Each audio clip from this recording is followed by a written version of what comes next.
Hello guys, welcome to the third part of this season, the intermediate season. In this part I'm going to teach you how to find loops in your code. You can see it like here, there is a loop, it cannot be solved, or another loop, and I cannot solve this one because two reasons. First, it's going to hit this one as well. For example, if I create another one like this and another one like this, they are going to hit each other, and if it wasn't here going to hit this, it couldn't still solve because, for example, I'm going like this. You see, this one cannot be free because it goes to point to this loop as well. So how we can find them? It's not that hard. We are going to use an algorithm called depth first search, DFS. It is a type of dynamic programming. I'm just going to show you the algorithm first.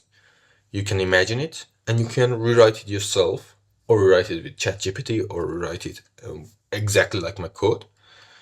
But the algorithm is important, and how we can do that is we are going to go through all. First, we need to say what is the possible intersection each arrow has. For example, this one can be free easily. There's nothing in front of it. You see, possible intersection arrow list is empty. But this one, and this one is empty as well. This one was self-intersect that we teach before, so nothing important. I can remove it for the simplicity of this tutorial. Okay, now this one. If you see this one, it can intersect with three arrows in its path. So first it's going to hit this one.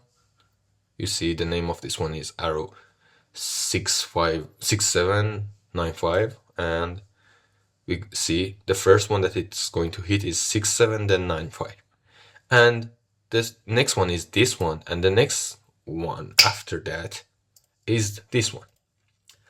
So basically, for each arrow we assign the arrows that is going to intersect. And how we are going to do that?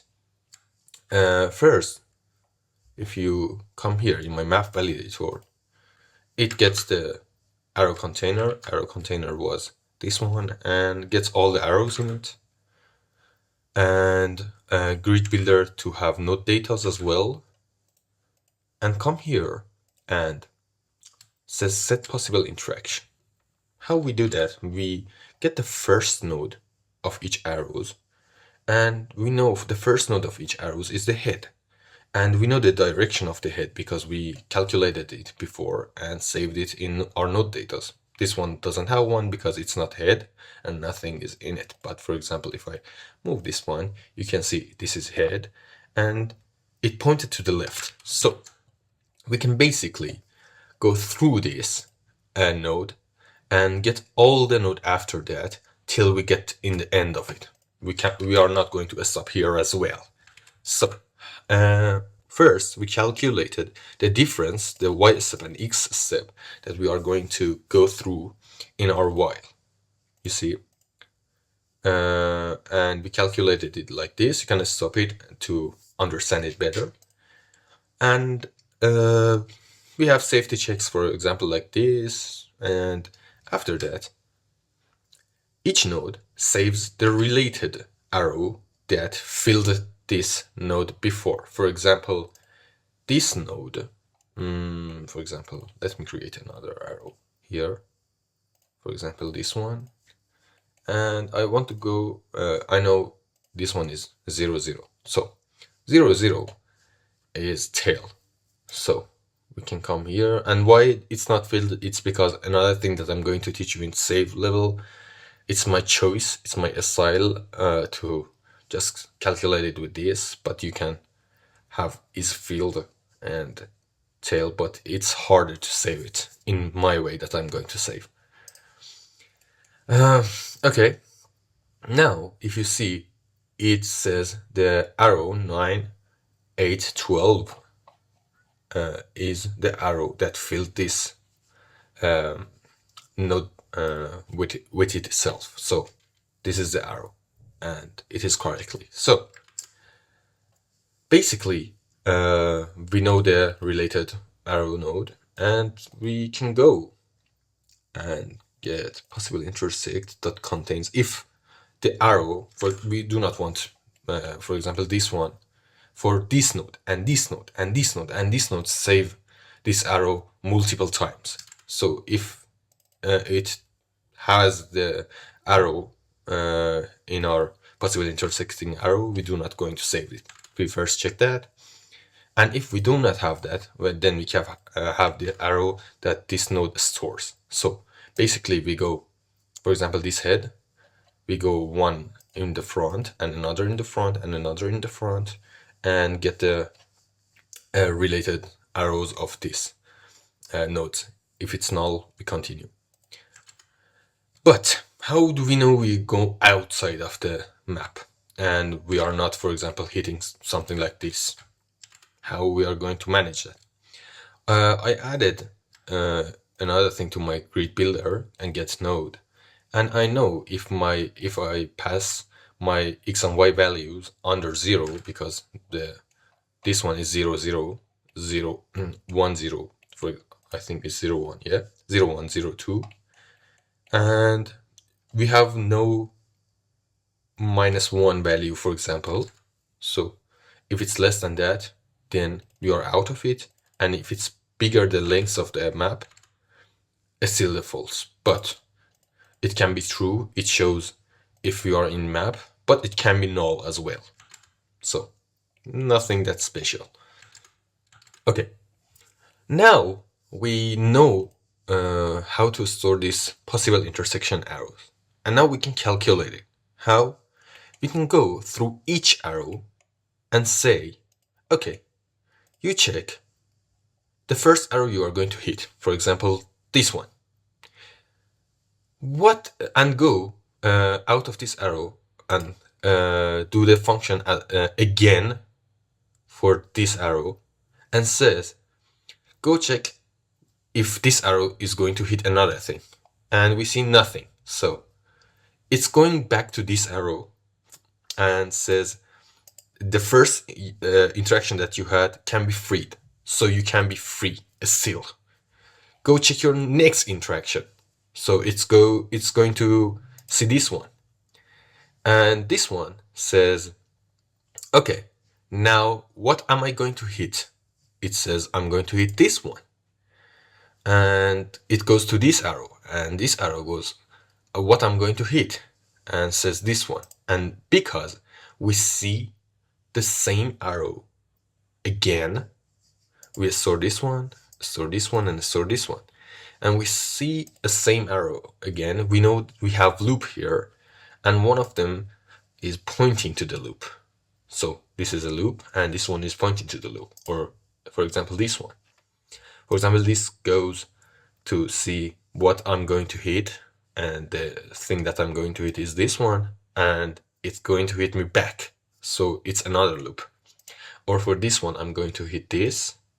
This one's going to hit this, and this one is going to hit me again. So basically, it's like that. Okay, back to the code and go to level validator. So in my level validator, first I set possible intersection arrows for all of my arrows. Then I create a new loop group, loop colors, and current paths that we are searching in it. Visited is a hash set of arrow manager. What is hash set? It's like a dictionary, but it's simpler to use. You do not need to calculate it or store the key values. And basically, you're saying if your arrow is not null in all of your arrows and you didn't visit it before, do a DFS on it. What is DFS? I just said it. Where is it? This algorithm I teach you is the DFS. So you see if current path contains arrows, you just go out, you find the in the loops. So basically, you say that contains arrows, arrow you get, okay, and you basically can see all of the function here. If it doesn't have it, do this. So it's a new arrow, so you should check that one.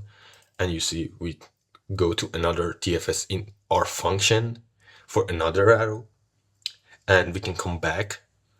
And when we come back, for example, this one hit this one, and this one hit nothing. So when it comes back, so we should delete it from the arrows that we visited before. So we remove it from current pass. And yeah, when we find the loop, we make a random distinct color. For example, this gives us a new color for our loop, and it stores the loop. So it's basically all of the thing that you should know. So it finds all the loop in the functions that we have. Okay, then it changes colors for the loop that we find, and for this one it goes for all the arrows, because for example you make a loop and you then fixed it somehow, then you need to recolor it as well.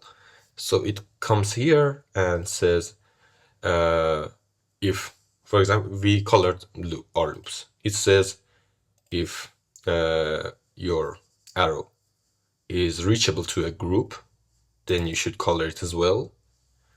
And if not, maybe it's self-meet, like this one.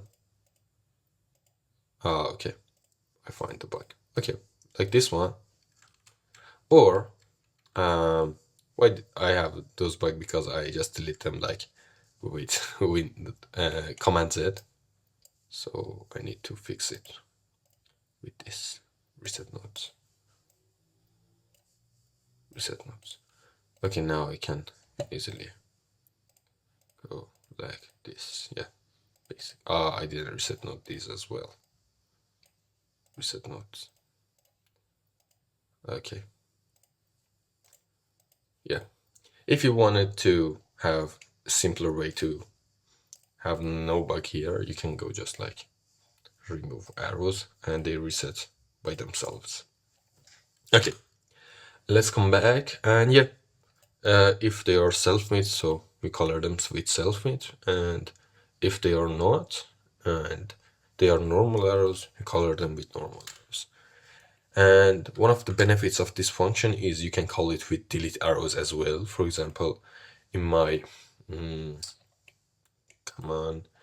my arrow manager, in delete arrow with undo, I reset color as well. And basically reset color goes to grid builder and do another map validator as well. So basically if I delete this one, or for example delete this one, all of them should be fixed, all of these and these and these. So I go and remove arrow, and you see, voila. Or for this one, if I go and delete this and delete this, then we have normal level. And with this way you can create your level so much faster, because you just hit recording and you create your level, and you have, if you have any bug in your level design, you find it before you just going to make your level and tested it. So basically it's the best way to do this. But now we are going to save these levels. But Unity save this level with scenes. You can save them with JSON or YAML file. But how much, for example, if I reveal them in Finder, how much do they take space? They take a space like 195 kilobyte. It's nothing, yeah? But what if I save my level in a way that Unity cannot comprehend at all? For example, I have my levels. I saved my levels with a way in binary file, and I go reveal in Finder. And how much of a difference between my level 1 and Unity level 1? is this: 53 bytes, not kilobytes, not 1 kilobyte, it's 195 kilobytes. This is over engineering, you don't need to do this, but I'm going to show you in the next season, not in this season. In this season, we need to add a little bit other things to this, and I think we ended it in another chapter. Then we start the next season with this level designer, and it's going to be massive algorithm, and it's